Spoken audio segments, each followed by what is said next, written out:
It is my honor tonight to invite up our speaker in just a moment.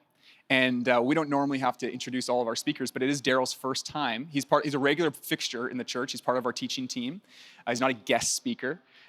He's one of the pastors of the church, part of our teaching team. And if you watched our online services, you would have seen him teach on a number of occasions. But for those who've just been plugging in through the evening services, this is Darrell's first time. Am I right? First time speaking in this context. I'm just delighted. So Pastor Darrell and Sharon are here. They are good friends of our team. Darrell is one of the people who I've just tried to trick into spending as much time with me as possible, because I just realized something about Darrell and Sharon's life. I just want to become like them as I grow and mature in following Jesus on planet Earth. And so, when we started planting this church, we said, Darrell, would you come along, and would you and Sharon be part of it? And we were very pleased that they would be willing to. And a number of reasons, not just because of the quality of their life, but their experience as pastors in the city. Long before the Way Church was here, Darrell and Sharon were pastoring in the city of Vancouver. Before that, in the Philippines, and before that, in California. So many years of pastoral experience in the global context, and many years here. And for them to come and be part of our young church is a gift to us. And so would you guys welcome Pastor Darrell as he comes to share the word with us tonight?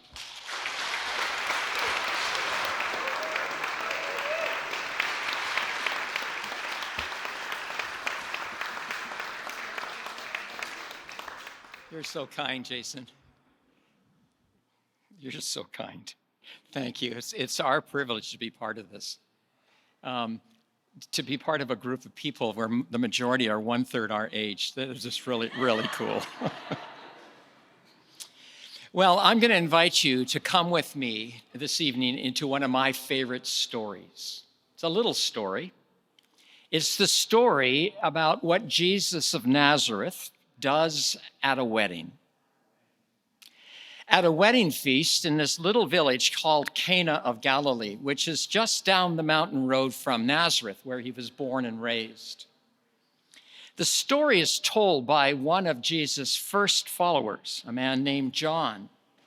John then turns out to be one of the 4 people who write what are called the Gospels: Matthew, Mark, Luke, and John.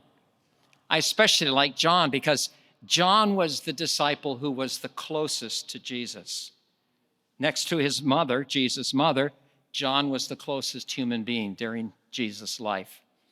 And so he tells this story of what Jesus did at a wedding in the 2nd chapter of his book, chapter 2, verses 1 through 11. And I invite you now to listen as we hear an eyewitness tell the story of what Jesus did at a wedding. I think the text is up there behind me, or will be. Is that right, team? Oh, there it is. Okay. Hear the word of God. On the 3rd day, there was a wedding in Cana of Galilee, and the mother of Jesus was there. And Jesus was also invited, and his disciples, to the wedding. And when the wine gave out, the mother of Jesus says to him, "They have no wine." Jesus says to her, "Woman, what do I have to do with you? My hour has not yet come." His mother says to the servants, "Whatever he says to you, do it." Now, there were 6 stone water pots there for the Jewish custom of purification, containing 20 or 30 gallons each, so a total of 120 to 150 gallons. Jesus says to them, "Fill the water pots with water." They filled them up to the brim. He said to them, "Draw some out now and take it to the head waiter." And they took it to him. And when the head waiter tasted the water, which had become wine, and did not know where it had come from, but the servants who had drawn it knew where it came from. See, the servants always know the secrets around places.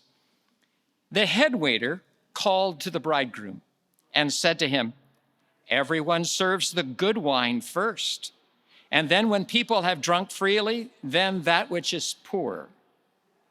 You have kept the best wine until now."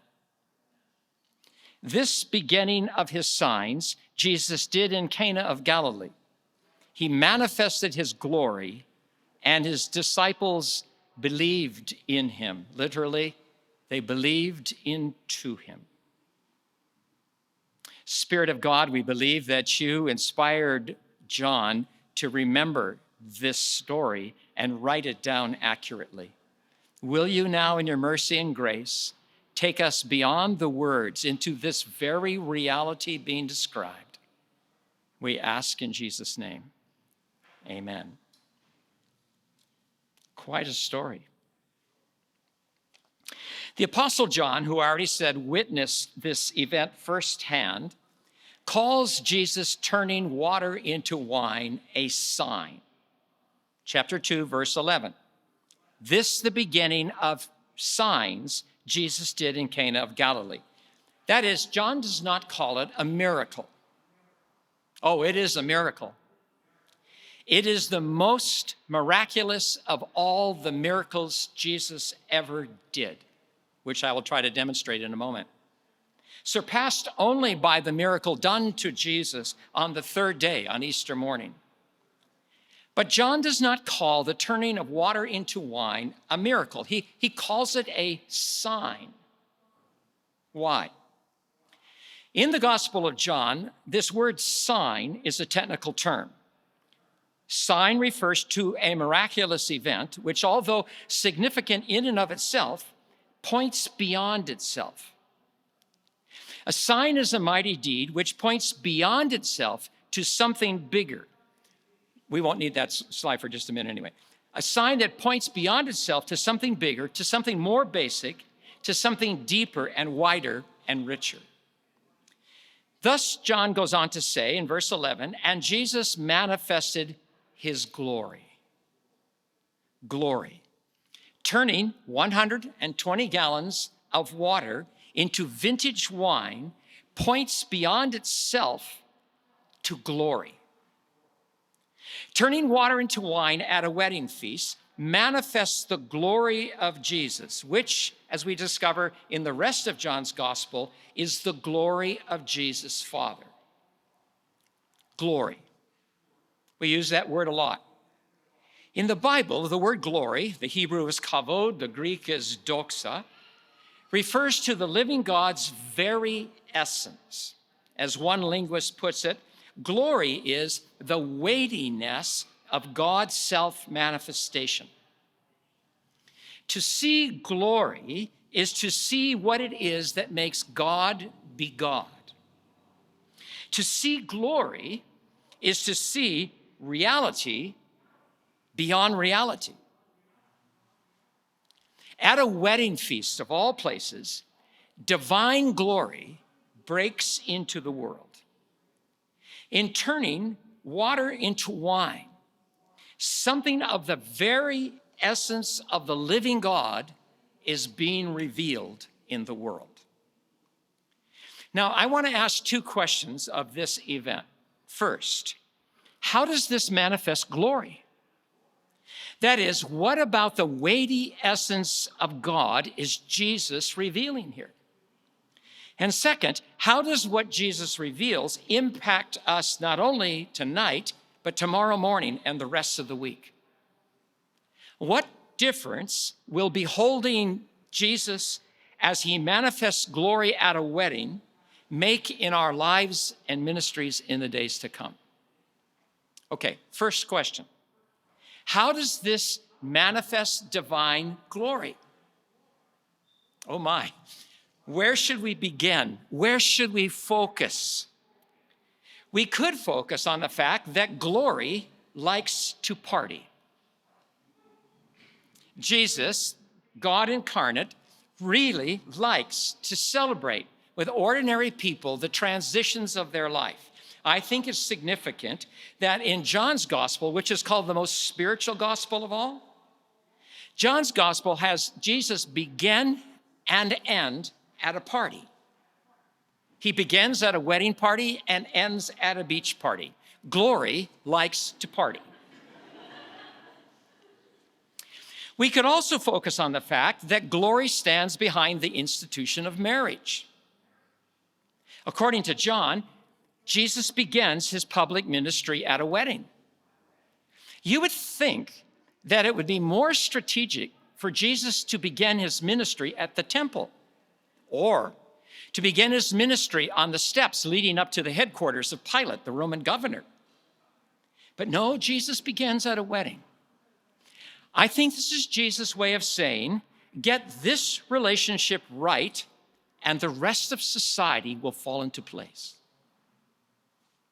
When a man and a woman give themselves in marriage, the weighty essence of the glory of God descends upon them.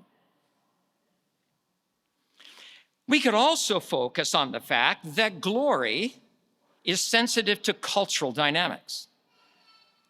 For the first century Middle Easterner, one of the highest cultural values was hospitality, and a wedding celebration was a place to express hospitality par excellence. On that particular day, the wine ran out. It's a hugely terrifying tragedy that could lead to huge social and financial implications. Jesus steps in and spares that young couple and their families great shame and loss. We could also focus on the fact that glory overcomes the inadequacy of religion. John is careful to tell us in verse 6 that the water pots Jesus is asked to have filled with water were there, quote, for the Jewish custom of purification. First century Jews had all kinds of rituals involving water, all designed to cleanse and purify. But all of that ritual never brought about true spiritual vitality. Why? Because this ritual was only negative action, as Leslie Newbigin puts it. The water removes uncleanness, but it does not bring the fullness of joy. What the law could not supply, Jesus gives in superabundance. We could also focus on the fact of this interchange between Jesus and his mother Mary. We could ask, what was Mary wanting Jesus to do when she told him they have no wine? We could ask, what did Jesus mean when he said, "Woman, what do I have to do with you?" We could ask, what does Jesus mean by this word woman? The critical fact is that he does not call her mother. If she wants his help now, it will not be simply on the basis of a mother-son relationship. She no longer has a claim on him as his mother. Family ties will not affect the pattern of Jesus' ministry any longer. Or to put it simply, glory cannot be boxed in, not even by his mother. So there's so much to explore in this event, and we could focus on all of that with great profit. But what I want us to do tonight is go right to the heart of the matter. At the wedding in Cana of Galilee, Jesus manifests the creative potency of glory. Or he manifests the potent creativity of glory. The potent creativity of glory. Simply by speaking, Jesus turns 120 gallons of stagnant water into the finest of wine. And he does so modestly, like he does in most of his miracles. No fanfare, no hype, no incantation, no magic wands. He simply tells the servants to fill some jars, draw out the liquid, take the liquid to the head waiter, so matter-of-factly. And to the servant's surprise and to the head waiter's great delight, the liquid is vintage wine. In this modest deed, Jesus manifests himself as the one who is gloriously creative. Or, more accurately, in this modest deed, Jesus manifests himself as the glorious creator come into the mess of the world to renew and transform. Now, notice that John calls this act of Jesus the beginning of his signs. Verse 11, the beginning. The word that John uses is the word arche, which comes into the English language in words like architecture and archetype. Now, arche does mean the beginning, the first in a series, the beginning as number one. But it also and primarily means representative of the rest of the sequence. Beginning as everything else is going to be patterned on this. Beginning as primal or archetypal, which means Jesus' deed at Cana pictures everything else he's going to do in the world. Turning water into wine is a picture of the whole of Jesus' action in the world. As my friend Earl Palmer used to put it, what Jesus touches, he transforms. Now, actually, it's better than that. He does more than transform. I made the claim early on, and you may have been surprised, that this Cana event is the most miraculous miracle Jesus ever did. Most miraculous? This modest, matter-of-fact deed, the most miraculous? Why? Because the ingredients for the wine are not in the water. Say that again, that's my big point. The ingredients for the wine are not in the water. Nothing in the water would ever turn into wine. Under no circumstance, given all the time in the world, would the water in the stone jars ever become wine. The ingredients for the wine are simply not in the water. There's just H2O, hydrogen and oxygen. There's no ethanol. There's no flavanol. There's no mannix, citric acid, just hydrogen and oxygen. One of the church's greatest theologians is St. Augustine of the 3rd century. Commenting on this miracle at Cana, Augustine said, the Creator is always turning water into wine. It's just that he does it by a slow, natural process. At Cana, says Augustine, the Creator become one of us simply speeds up the process. Well, may I humbly say, St. Augustine is wrong on both counts. The Creator is not always turning water into wine by a slow natural process. The Creator is always turning water and grapes into wine by a slow natural process. But not water alone into wine. Augustine would never say that the Creator is turning water into milk by a slow natural process, would he? The ingredients for the milk are not in the water. Water is necessary for milk and for wine, but the ingredients for the milk and the ingredients for the wine are not in the water. And at Cana, Jesus is not accelerating a natural process. He's bringing into being what was not there. He is bringing into being something brand new. Potent creativity, very potent. Now, the person who helped me understand this the most is a man named David Friedrich Strauss.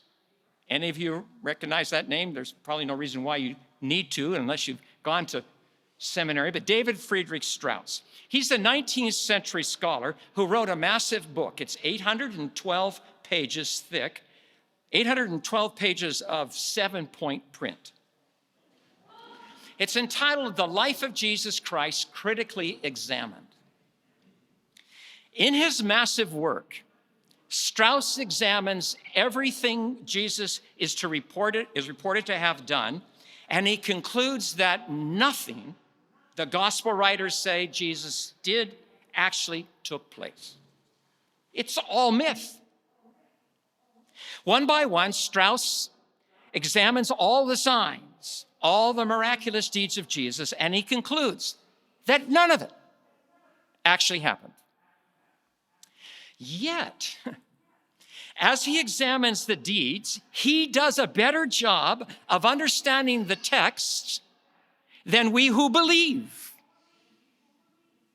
That's because he had no bias. We tend to have a bias. If I'm right, we tend to get embarrassed by the miracles, and all of a sudden we get apologetic by it. Strauss doesn't believe it happened, reads the text, says the text says this. He doesn't believe it happened, but this is what the text says. David Strauss rearranges all the miraculous deeds of Jesus into what he calls a ladder. It's a ladder from the least miraculous to the most miraculous. We can put that up now, John. He also calls this ladder a gradation in inconceivability. As we move from the least miraculous to the most miraculous, we're moving from the inconceivable to the really inconceivable. Now, the ladder begins with exorcisms, deliverance from the demonic. Nothing particularly miraculous about that. It's an exercise of greater authority. The ladder then moves up to the cleansing of lepers, then to the restoring of sight to the blind, then of giving hearing to the deaf, and then to causing the paralytics to walk. In all those cases, Jesus is manipulating what is there. He's making what is already there work. Then to the so-called involuntary cures, when people would sneak up behind him, like the woman did who was hemorrhaging, and touch his hem, and then healing would take place. Then Strauss goes up to what he calls cures at a distance, like the healing of the centurion's son in John chapter 4. Jesus is in one place, the need is in another place. Jesus speaks in this place, and the healing takes place in another place. Strauss says that goes up higher on the ladder. Then up the ladder, cures on the Sabbath, restructuring damaged limbs and organs. Again, there Jesus is rearranging what is already there. He's making what is already there work. Are you following me? Then you go up the ladder to the raising of the dead. Very impressive miracle deeds. There are 3 raisings of the dead in the Gospels. The daughter of a man named Jairus, the son of a widow from the city of Nain, and Jesus' good friend Lazarus. And Strauss observes that up to this point, there was always something present to which miraculous powers could be applied. But here, in the case of death, there is this unconsciousness in the objects on which you cannot make an impression. You can't make an impression on these dead people. To confer life, says Strauss, is in fact a very high creative act. You got that right. I notice, by the way, that there is a gradation in the 3 major raisings of the dead. The little girl is raised from the bed where she has just died. The young man is raised from the coffin where he has just been placed. And Lazarus is raised from the tomb where he's been laying for 4 days. Keep going up the ladder. You mean there's something more miraculous than raising the dead? Yes, there is. More miraculous is Jesus calming the sea. For now, he's acting upon inanimate creation, which cannot be mentally or psychologically manipulated by Jesus. Then further up is the multiplication of the loaves and fishes. This is the miracle to which all 4 gospel writers refer, because it's truly extraordinary. The wheat had died, the fish had died. Jesus has to revivify the substance, the wheat and the fish. He has to accelerate the process of the wheat growing and the fish growing. He has to accelerate the human process of baking the bread and catching the fish. It's a hugely creative act. But nothing like turning water into wine. That deed stands at the top of the ladder. Why? Because it is not merely the rearranging of what is already there, like the healings are, or like the raising of the dead are. The 5 loaves of bread become more bread, but they're still bread. The 2 fish become more fish, but they're still fish. At Cana of Galilee, something else happens. The water does not become more water. The water becomes what it was not. As Strauss puts it, out of a certain substance, there is made not merely more of the same kind, but something else. In other words, a real transubstantiation takes place. Not just transformation, but transubstantiation.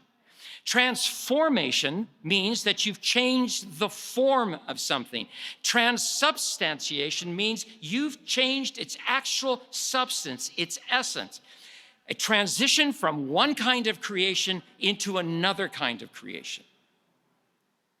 At creation, therefore, at Cana, therefore, we discover that not only does Jesus transform what he touches, he transubstantiates what he touches.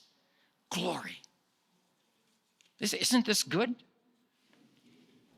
Aren't you glad you came? Now, linger just a bit longer. It's so good. We have to linger a little bit longer.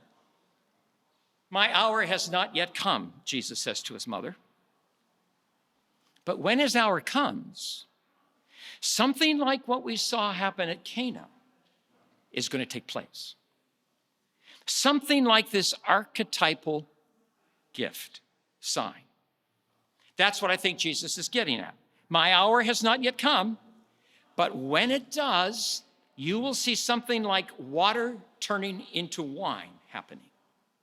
And so I think we're supposed to read the rest of John's gospel, watch Jesus work, and ask, is this like the Cana sign? Is this the hour? Is this not only transformation, but transubstantiation? So, healing of the nobleman's son in John 4, a great deed, a wonderful transformation, but it's not yet transubstantiation, so keep reading. Healing of the man lame for 38 years in John 5, great sign, but it's not yet transubstantiation, so keep reading. Multiplication of the loaves of fishes in John 6, a great sign, but it's not yet transubstantiation, so keep reading. The giving of sight to the blind in John 9, wonderfully great sign, but it's not yet transubstantiation, so keep reading. Raising Lazarus from the dead, John 11, massively great sign, great transformation, but it's not yet transubstantiation, so keep reading. Then you come to John 20 on Easter morning. Peter and John step inside the empty tomb. They see the grave clothes lying there as though Jesus had just slipped out of them. And they see the headcloth that had been wrapped around his head just nicely folded and put off to the side. Why? Because Jesus is resurrected. He is not resuscitated. Resuscitated is what happens to Lazarus, which is why he comes out of the tomb still wearing the grave clothes and the wrapping around his head. Jesus is not resuscitated. Jesus is not transformed. Jesus is transubstantiated from one form of creation into a brand new form of creation that never existed before. Jesus goes through death into a new life. Not back to the life he knew it, but to a whole new life. And is this not why John tells us that the Cana event took place on the 3rd day? Verse 2, on the 3rd day. Is he not hinting that in this modest event in Cana, we have a picture of the greatest of all events, when on the 3rd day after Jesus had been crucified, Jesus of Nazareth emerges through death as a new kind of human who can never die. Glory. Potent creativity. Creative potency. So very potent. So, second question. What are the implications for us from beholding this particular manifestation of glory? In a word, the implication is hope. Potent hope. With the Jesus of the Cana sign in the picture, there's always hope. Forget this. When this Jesus promises to do a new work in us, the ingredients for the new work do not have to be there. Let me say that again. When Jesus promises to do a new work in us or in the world, the ingredients for the new work do not have to be there. He brings into being what is not there. In the chapter before this scene, in John 1, John tells us of the promise Jesus made to Simon Peter, the lead disciple. John says that Jesus looked at Simon. The verb means he looked through Simon, into Simon. And Jesus says, "You are Simon. You shall be called Cephas," Peter. Now, the name Simon either means shifting sand or blowing in the wind. The name Cephas, or Peter, means rock. You are shifting sand. You're going to be called rock. And the wonder of the promise is there did not have to be any rockness in Simon for him to become the rock. There was no rockness in him. That was his problem. When Jesus promises to do a new work, the ingredients for the new work do not have to be there. The grapes do not have to be in the water for Jesus to make wine. It's so good. So, when Jesus promises to do a new work in you, the ingredients for the new work do not have to be there. When Jesus promises to do a new work in me, the ingredients for the new work do not have to be there. When Jesus promises to do a new work in Vancouver, in Canada, in Afghanistan, in Haiti, the ingredients do not have to be there in Vancouver or in Afghanistan or in Haiti. They don't have to be there. When Jesus promises to make me holy, holiness does not need to be in me. There isn't a gram of holiness in me. But he promises to make me holy. Wow. That's what the Cana event means for us tonight and for every day from the rest of our lives. Hope, potent hope. In places of deficit, in places where the wine ran out, there's potent hope. Now, does this mean that we just sit there and wait for Jesus to act? Well, on the one hand, yes. Which of you can turn water into wine? But on the other hand, no. Because the story says we do not wait passively.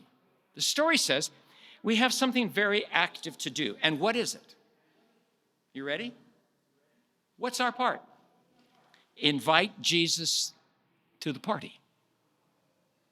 John seems to emphasize that. Verse 2, Jesus was invited to the wedding. Someone called Jesus in. Someone went out of their way to invite Jesus to this event. And as a friend of mine says, Jesus always goes where he is invited. Invite Jesus into the various spheres of our lives. Invite Jesus into the various relationships of our lives. And we will witness and experience glory. Come on, Darrell. Isn't that a bit simplistic? I mean, life in this world is so complex. Invite Jesus in? Yes, precisely because it's so complex. Given who Jesus is, inviting Jesus to the occasion, to the family gathering, or to the office, to the hospital, to City Hall, to the chambers of Parliament, to the White House, is the wisest, most realistic, most logical thing to do. For Jesus always goes where he is invited, and where he goes, he transubstantiates things. Invite him in, and then do whatever he tells you to do. Mary says to the servants, whatever he says to do, do it. That's when the miracle takes place. When we do what he says to do. He alone can bring new life, but he brings it through the obedience of faith. Verse 7, Jesus says, fill the water pots with water. With water? Water? The servants could have said, what a silly thing to do, Jesus. We've got enough water.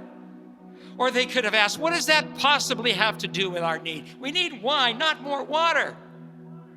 What possible connection can there be between filling water pots with more water and the need for wine? The servants could have stood there like many of us do and argued with him and debated with him, but they did not. Instead, they did what Jesus said to do, and through their apparently unrelated, insignificant act of obedience, Jesus brought into being what was not there. Whatever he says to do, do it. Invite him into any and every place of deficit. Invite him to the places where powers run out, and do what he says to do. He's always going to say something like, abide in me. He'll always say something like, walk in the Spirit. He'll always say something like, seek first the kingdom of God. In the places of the huge challenge in our world today, whatever he says to do, do it, and watch what happens. This, the beginning of his signs, Jesus did in Cana of Galilee. His disciples saw his glory, and they put their trust in him. And then they discovered a surprise. Jesus turns the tables. When we invite him into the party, he changes the party, and he sets a table. And he says to us, take and eat. It's when we take and eat that we experience again this potent creativity. So we're going to do that tonight. On the night he was handed over to death, Jesus took bread. When he'd given thanks, he broke it, gave it to his disciples, and said, take, eat. This is my body given for you. Afterwards, he took a cup, and when he'd given thanks, he said, this cup is the new covenant in my blood. Drink of it, all of you. So we're going to invite you. Our servers will be placed here. I'll get out of their way. You come forward whenever you'd like. We don't need to make lines. And if you are uneasy about it, given the COVID realities, that's fine. Just whenever you feel the Lord call you, come and participate. And then our prayer servants are available, I think, in the back, Rachel, and along the side. And if you're here and you're facing this deficit place, I would encourage you to go to one of these persons who'll be glad to pray for you. Lord Jesus, there's no one like you. There just is no one like you. Thank you that you like to come to our parties and then turn them into yours.